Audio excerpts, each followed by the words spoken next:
Hi, my name is Jennifer, and I will be going over the first lesson in my unit lesson about poetry.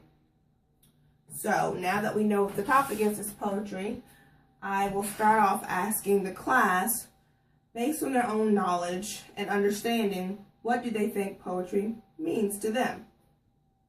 So, what do you think poetry means to you? I think it's the writing of fiction and nonfiction. Okay.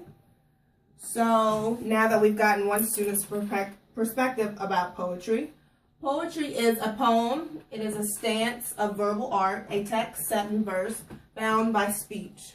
So poetry is different emotions, feelings, people describing things that they've seen or experienced in their life or maybe want to experience. It could be fiction or nonfiction based on the poet. So, what is tone based on your own understanding? It's the rhymes with something that makes the story go well. Okay. Basically, the tone is the attitude a poem makes about its specific subject. So, based on your own knowledge, do you think that the tone affects the poem? Yes. Perfect. So as the student just previously said, the tone does affect the poem in general. Basically, the poet is trying to convey a mood or tone about a specific thing that they want the audience to feel or maybe experience. So how does the author's tone affect the reader? Basically, it invokes emotion, sadness, excitement, happiness, anticipation, fear. All of these different elements are taken into account when a poet is thinking of coming up with their own piece of poem or poetry. Is the audience able to understand what the writer is trying to convey? And mainly those are what we can focus on when we're going through different poems that I would have the class go over. Is after reading the poem, are you able to understand what the poet is trying to convey?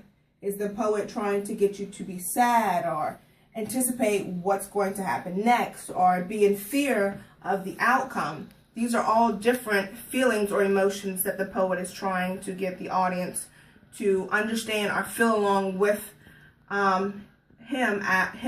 he or she as they are writing the poem. So poetry can promote literacy by reading comprehension, because in order to understand what the poet is trying to convey, there has to be some kind of reading comprehension. You have to not only be able to read, but you have to be able to understand what you're reading in order to understand what the poet is trying to convey. Critical thinking. A lot of times, poets are explaining abstract things.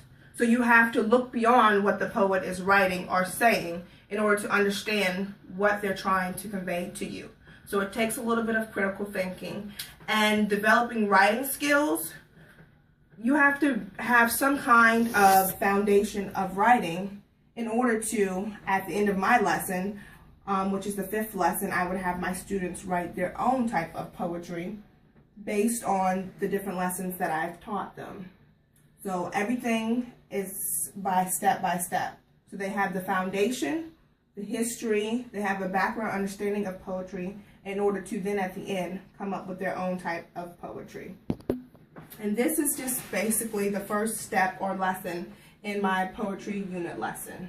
So I hope based on what you've heard so far, you have a basic foundation of what poetry is and how it can promote literacy. And you'll get the rest of the lessons later on. Thank you for listening.